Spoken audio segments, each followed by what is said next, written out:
फलटण चौफेर, अचूक, परखड, सडेतोड बातम्यांचं व्यासपीठ। आम्हाला धमकी देतात, घरी येऊन मारहाण करायची। गडी माणसांना तर मारतात, पण बायांना सुद्धा आता मारायला सुरुवात केली। धमकी द्यायची, असं करेल तसं करेल। आमचे गडी माणसं कामाला जातात, रात्री कधी पण येतात, 12, 12:30, 1 कधी पण वाजतात। त्यांची जबाबदारी काय करायची?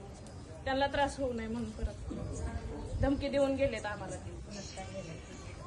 चोरी करणं हे ते तर चालूच आहे, आणि असं आम्हाला हानमार करून वरून आमच्याकडूनच पैसे घ्यायचे।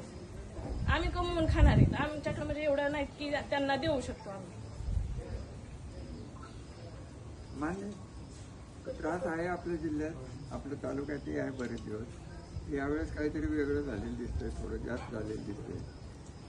आम्ही कधी कुणाच्या म्हणजे तशा लोकांच्या आद्यात नसतो, पण त्यांनी येऊन ह्याला त्रास दे त्याला त्रास दे, प्रत्येक महिन्याला 2 महिन्याला त्यांचं ते चालूच आहे।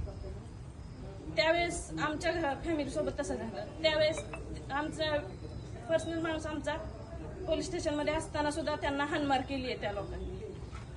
पोलीस स्टेशन मध्ये असताना सुद्धा ज्यावेळेस मिटवायला गेलो त्यावेळेस पोलीस स्टेशन मध्ये पारद्यांनी त्याला मारलं। काय झालं मी ऐकलंय ते। चला अजून कोणाला काय सांगायचंय का?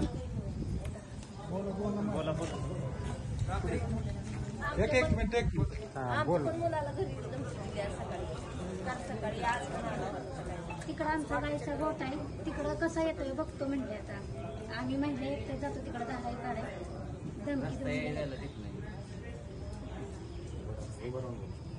रस्ता जायला त्यांच्या तिथनं जायला लागतं पारद्यांच्या।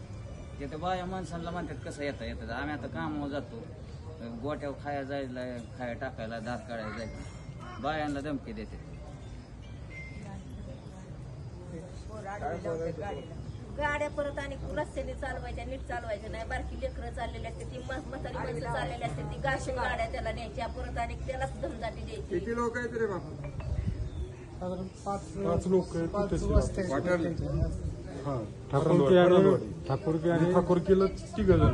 सुगी चालू झाली की धान्याला ह्याला दमावते, ते धान्य मागायचे।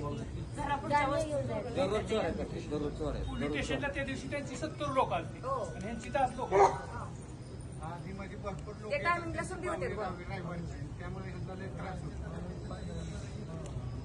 आणि धान्य मागणी वगैरे जे आपण प्रेमाने देतो तेवढं नाहीये, त्यांना जे पाहिजे तेवढंच ते म्हणतात की मला बाबा 4 पायल्या 5 पायल्याच पाहिजे।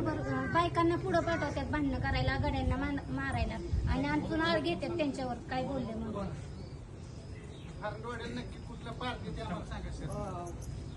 महाराज जो राशेची आहे का नाही, तो इथला नाही, फलटण तालुक्याचा, तो माळशिरस तालुक्यातला, त्याचे आई वडील तिथे राहायला।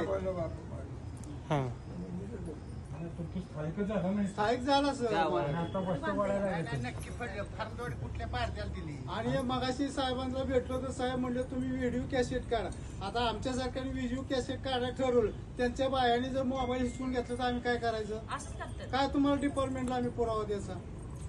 आणि त्यांच्या बाया लगेच व्हिडिओ कॅसेट काढतात, गड्या माणसाचा 4 काट्या घेतल्या त्यानं आम्हाला मारायला आली।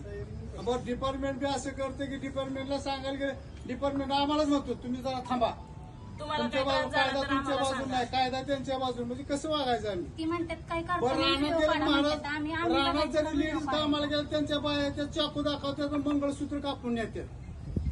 अशी परिस्थिती फरांदवाडी ठाकूरकीच झाली आहे। एक बलात्काराची पण केस तिथं घडलेली आहे, आणि बलात्काराची केस घडली तिथंच। आणि सामान्य माणसाला आणि कायदा बरं का महाराज, कायदा त्यांना संरक्षण देतोय, आमच्या शेतकऱ्यांना संरक्षण देत नाही। तो फार वेगळा विषय आहे। आज आपल्याला या त्रासातनं काय करायचंय त्याच्या बाबतीत थोडीशी आज आता चर्चा झाली। आता मी काय करणार आहे, साहेबांचं तुम्ही ऐकून घ्या, साहेब काय म्हणतात ते बघा। मी ते परत उद्या परत बसू, तुम्हाला 15-20 दिवसात या त्रासातनं मोकळा करायचा प्रयत्न करू। गरज जर वाटली ते